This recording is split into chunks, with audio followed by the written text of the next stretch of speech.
આજે ગુરુ પૂર્ણિમાનો આપણે માટે પરમ પવિત્ર દિવસ, ગુરુ ભક્તિ સમજવાનો અને ગુરુ ભક્તિ અદા કરવાનો. આપણા સંપ્રદાયમાં ગુણાતીત ભાગમાં જોઈએ તો શ્રીજી મહારાજના સમયથી ગુણાયતાન સ્વામી ભગતજી મહારાજ આ જે આપણી ગુરુ પરંપરા છે એમના જીવનની અંદર ગુરુની જે અનુવૃત્તિ એનું સારધાર પાલન કરવું એ વિશેષપણે આપણને જોવા મળે છે. ગુણાયતાન સ્વામીએ પણ એમની વાતોમાં કહ્યું કે અનુવૃત્તિ જેવી કોઈ સેવા નથી. અનુવૃત્તિ જે ગુરુ છે એની મન, કર્મ અને વચનથી જે અનુવૃત્તિ પાળવી એ સૂક્ષ્મ સેવા છે, સૂક્ષ્મ ભક્તિ છે, આવું સ્વામી બોલ્યા. અને બીજી પણ સ્વામીએ વાત કરી કે શુદ્ધિને માટે આપણા પોતાની જે શુદ્ધિકરણ આપણું, જેને માટે આપણે આ સત્સંગ કરીએ છીએ, તો શુદ્ધિને માટે પણ સ્વામીએ કહ્યું કે તપ અને અનુવૃત્તિ આ બે સાધન છે. તપે કરીને ઇન્દ્રિયો અંતઃકરણની શુદ્ધિ થાય છે, પણ સ્વામી કે એમાં અનુવૃત્તિ ચડી જાય. અનુવૃત્તિ ગુરુની પાળવાથી જે આપણું શુદ્ધિકરણ થાય એવું કોઈ સાધનથી થતું નથી. શાસ્ત્રોમાં પણ ભક્ત્યાનુવૃત્ત્યા, અનુવૃત્તિ એ જ ભક્તિ. યોગીજી મહારાજ આ સૂત્ર અનેક વાર પોતે બોલતા. શાસ્ત્રમાં નવધા ભક્તિની વાત છે, પરંતુ સ્વામી આ વાત પોતે હંમેશા બોલતા કે જે ગુરુ છે એની જે અનુવૃત્તિ એ સમજવી અને સમજીને એ પ્રમાણે જે વર્તવું.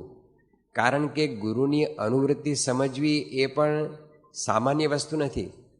જ્યારે આપણે એ રીતે ગુરુની જેટલા આપણે નજીક જઈએ, ગુરુની સાથે જેટલું આપણું મન, કર્મ, વચને જોડાણ થાય, ગુરુના સ્વરૂપનું જેટલું આપણને ઓળખાણ થાય, ગુરુનો મહિમા જેટલો આપણને વિશેષ સમજાય, તો આપણને કંઈક એમની અનુવૃત્તિ એ ખબર પડે. જેમ ગુણાયતાન સ્વામી હતા તો મહારાજની સાથે બધો સંઘ વડતાલ જતો હતો, અને કારિયાણી આવ્યા મહારાજ, તો તે વખતે 19 સંતો માંદા પડ્યા. હવે વડતાલ સમયામાં જવાનું હતું. વડતાલ સમયાનો લાભ કોણ છોડે? તો શ્રીજી મહારાજે તે વખતે આટલો બધો મોટો સંઘ સાથે હતો, બધા સંતો અને હરિભક્તો, પરંતુ મહારાજની દ્રષ્ટિ સ્વામી ઉપર પડી. મહારાજ કે ઓલા ભાદરાવાળા નિર્ગુણાનંદને બોલાવો.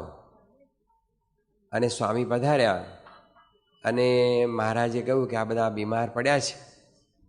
તો સ્વામી તરત એમની સેવા કરવા તૈયાર થઈ ગયા. કારણ કે પછી તો નક્કી જ હતું કે સમયો તો થાય જ નહીં, બીમાર સંતો ક્યારે સાજા થાય. તો મહારાજ બહુ રાજી થયા અને મહારાજ એવું બોલ્યા કે તમને 100 સમયાનું ફળ અમે આપીએ છીએ. એક નહીં પણ 100 સમયાનું ફળ અમે તમને આપીએ છીએ. આવું મહારાજ તે વખતે બોલ્યા. તો એના ઉપરથી ખ્યાલ આવે કે આવી રીતે ભગવાનને સંતની જે આવી એક મરજી, એમના અંતરનો જે અભિપ્રાય, એમની જે રુચિ, એ સમયે સમયે સમજી અને એ પ્રકારે જે ભક્તિ કરવી, એના જેવી કોઈ મોટી ભક્તિ નથી. ભગતજી મહારાજના જીવનમાં પણ આપણે જોઈએ તો આવા અસંખ્ય પ્રસંગો, એમનું જીવન તો આ પ્રકારની અનુવૃત્તિ જે ભક્તિ એનાથી ભરપૂર છે. શાસ્ત્રીજી મહારાજે પણ આપણે જોયું કે સમગ્ર પોતાનું જીવન એ ભગતજી મહારાજ અને જાગા સ્વામીનો આદેશ કે અક્ષર અને પુરુષોત્તમની આ નિષ્ઠા પ્રવર્તાવો, એના મંદિરો કરો, તો પોતાનું સમગ્ર જીવન એમાં એમણે ઘસી નાખ્યું. અને એને માટે અનંત અપમાન, તિરસ્કાર આ બધું સહન કરીને માત્ર એક જ નિશાન, બસ કે આ અક્ષર અને પુરુષોત્તમ જે આ સનાતન ઉપાસના છે એના મંદિરો થાય. એ પછી યોગીજી મહારાજે પણ શાસ્ત્રી મહારાજનો મહિમા પ્રવર્તાયો, આ સત્સંગનો મહિમા પ્રવર્તાયો. અને આજે આપણે જોઈએ તો પ્રમુખ સ્વામી મહારાજ પણ છેલ્લા 40 વર્ષથી એ જ નિશાન લઈને પોતે મંડ્યા છે. શાસ્ત્રી મહારાજની આંબલીવાળી પોળમાં એમણે જે ત્યાં આગળ પ્રતિજ્ઞા લીધી કે મારા જીવનના છેલ્લા શ્વાસ સુધી હું આ સંસ્થાની સેવા કરતો રહું અને સંસ્થાને વફાદાર રહું, તો એ શબ્દો એમના એ જે છે જીવનની અંદર સારધાર એમની આંખ સામે, એમની નજર સામે, એમના નિશાન રૂપે આપણને સમગ્ર જીવનમાં એ જોવા મળે. પહેલા જ દિવસથી એમણે જે કાર્ય ઉપાડ્યું અને પોતાના દેહને ઘસી રાખ્યો, રાત દિવસ હરિભક્તોને રાજી કરવા માટે, હરિભક્તોના મનોરથો પૂર્ણ કરવા માટે પધરામણીઓ, વિચરણ અને આ બધા મંદિરોના નિર્માણ. તો આજે આપણે જોઈએ છે કે જે કામ કરતાં કદાચ સેંકડો સાલ નીકળી જાય, પણ એ કામ આજે પરમપૂજ્ય પ્રમુખ સ્વામી મહારાજના વરદ હસ્તે છેલ્લા 40 વર્ષની અંદર આટલા બધા ભવ્ય 800 જેટલા મંદિરો દેશ વિદેશની અંદર, આટલા બધા સંતો, આટલા બધા હરિભક્તો, પણ એની પાછળ સ્વામી બાપા પોતે ઘસાઈ ગયા છે. અને એમની નજરમાં એક જ વાત હતી, શાસ્ત્રીજી મહારાજ અને એમની આજ્ઞા અને એમની આ સંસ્થા, અને કેમ કરીને હું શાસ્ત્રી મહારાજને રાજી કરું. તો એમના જીવનની અંદર દરેકે દરેક શ્વાસે શ્વાસે, પળે પળે એમના જીવનની અંદર આ જ નિશાન હતું, આ જ જાણપણું હતું. અને આ કેમ મારે સિદ્ધ કરવું એ જ એમનો પુરુષાર્થ. તો આજે આપણે જોઈ શકીએ છીએ કે આ સંસ્થાનો જોતજોતામાં કેટલો બધો વિકાસ થયો. તો આજે પણ આપણી એ જ પવિત્ર ફરજ છે. આજે પ્રમુખ સ્વામી મહારાજ જેવા આવા દિવ્ય પુરુષ સાક્ષાત મહારાજના ધારક આપણને મળ્યા છે, આવા દિવ્ય ગુરુ. આજે આખા હિન્દુસ્તાનની અંદર હજારો લાખો ગુરુઓની આજે છે તે પ્રશસ્તિ થતી હશે, લોકો એમના ગુણગાન ગાતા હશે, એમનું પૂજન વગેરે થતું હશે, બધું સારું જ છે. પણ ખરેખર આપણે અત્યંત ભાગ્યશાળી છે કે આપણને આવા સાચા પુરુષ, આવા ગુણાતીત પુરુષ, સાક્ષાત ભગવાનનો આપણને ભેટો કરાવી દે એ પુરુષ મળ્યા છે. તો એમની અનુવૃત્તિ અત્યારે શું છે એ સમજીને આપણે જે કાર્ય કરવું, સેવા કરવી, ભક્તિ કરવી એ મોટી વાત છે. શાસ્ત્રી મહારાજના વખતમાં શરૂના વર્ષોની અંદર સારંગપુરમાં બધા સમયા ઉત્સવ થાય, બધા હરિભક્તો સંતો ભેગા થાય, ત્યારે આ પ્રશ્ન બહુ ચર્ચા થતો કે અત્યારે શાસ્ત્રી મહારાજની શું અનુવૃત્તિ છે, શું સિદ્ધાંત છે, શું અભિપ્રાય છે. તો ત્યારે નિર્ગુણદાસ સ્વામીને બધા સંતો એક જ વાત કરતા કે અક્ષર અને પુરુષોત્તમની આ જે ઉપાસના, આ નિષ્ઠા પ્રવર્તાવી અને એનું પ્રગટ સ્વરૂપ શાસ્ત્રીજી મહારાજ એને ઓળખવા અને એમાં જોડાઈ જવું એ અનુવૃત્તિ છે.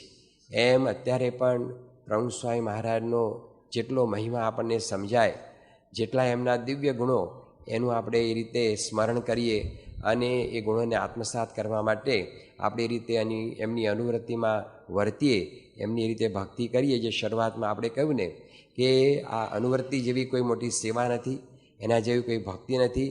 અત્યારે બાપાની અનુવૃત્તિ એક જ છે કે આપણે બધા સંપ સુરત ભાવ રાખી અને આ સત્સંગ કરીએ. આવો દિવ્ય સત્સંગ છે અને એનો વિસ્તાર હજુ તો અનંત ગણો થવાનો છે. પણ એમાં આપણા પક્ષે આપણી ભક્તિ, આપણી સેવા કઈ, આપણે બાપાને કેવી રીતે રાજી કરી શકીએ. તો આપણે અંદર બધા સંતો હરિભક્તો ખૂબ સંપ, સુહૃદભાવ અને એકતા રાખી અને એ રીતે જો સત્સંગ કરીએ તો બાપા એટલા બધા રાજી થાય કે ન પૂછો વાત. એ પોતે એ કદાચ ભલે આપણાથી ગમે એટલા દૂર હોય, આપણને કદાચ એમના નજીક દર્શન કે નજીક સેવાનો લાભ ન મળતો હોય, પણ એ અંતર્યામી છે, એ સર્વજ્ઞ છે, બધું જ જાણે છે.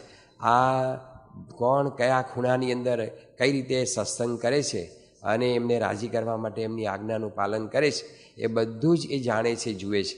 તો મોટી એમની આ જ અનુવૃત્તિ છે કે સંપ સુહૃદભાવ અને એકતા રાખી અને આપણે આ જે સત્સંગ છે એ આપણે કરીએ તો એમાં આપણને પોતાને પણ સમાસ થશે અને સત્સંગમાં પણ સમાસ થશે, કે ત્યાં બીજાને પણ સમાસ થશે, બીજાને પણ ગુણ આવશે અને બીજા પણ સત્સંગમાં જોડાશે. એટલે સ્વામી યોગી મહારાજ પણ એ જ વાત કરતા કે અવગુણ લેવો એ ઝેર ખાવાનો રસ્તો છે. અને જો કદાચ આપણે અભાવગુણમાં પડી ગયા તો સ્વામી કહે કે આ સત્સંગ ચૂથાઈ જશે. સત્સંગ ચૂથાઈ જશે એટલે આપણો પોતાનો સત્સંગ ચૂથાઈ જશે અને બહાર પણ અસમાસ થશે. એવું યોગીજી મહારાજ ઘણીવાર પોતે કહેતા કે અભાવગુણમાં જો આપણે પડીશું, ખટપટમાં આપણે પડીશું તો આપણો પોતાનો સત્સંગ અને એને કારણે બીજા સત્સંગની અંદર પણ બધો ઉદ્વેગ થશે અને સત્સંગ ચૂથાઈ જશે. તો આ મોટા મોટી જે આજે બાપાની અનુવૃત્તિ છે એ સંપ સુરતભાવ એકતા રાખી અને આપણે આ સત્સંગ કરીએ. અને અત્યારે આપણે જોઈએ છીએ કે બાપાએ આપણને એક પણ વિશેષ આજ્ઞા કરી છે કે ઘર સભાની. ઘર સભા આપણને સામાન્ય ઘણીવાર લાગે કે એમાંથી આપણને શું મળશે, એમાંથી આપણને શું સમાસ થશે. પણ જો ઘર સભા આપણે નિયમિત કરીશું તો આપણા સમગ્ર પરિવારની અંદર નાના બાળકો સહિત દરેકની અંદર સત્સંગના જે સંસ્કાર છે એ એટલા ઊંડા જશે. અને જે આપણા મનની અંદર આપણને પણ એવું હોય કે ભાઈ આપણો જે ભવિષ્યનો વારસો છે એ પણ સત્સંગની અંદર જોડાય તો ઘર સભા એક એવું માધ્યમ છે, એક એવું દિવ્ય સાધન છે કે એનાથી સમગ્ર પરિવારની અંદર આત્મીયતા, એકાત્મતા, સુહૃદભાવ અને સમગ્ર પરિવારની અંદર સત્સંગના સંસ્કારો ખૂબ દ્રઢીભૂત થાય છે. તો આજના પ્રસંગે આપણે બાપા પાસે એટલું જ માગીએ કે અમે સૌ ખૂબ સંપ સુહૃદભાવ એકતા રાખી અને સત્સંગ કરીએ અને આજે આપની જે આજ્ઞા છે એ પ્રમાણે અમે બધા નિયમિત ઘર સભાની અંદર જોડાઈએ એવા આશીર્વાદ પરમ પૂજ્ય બાપા પાસે માગીએ. એ જ પ્રાર્થના.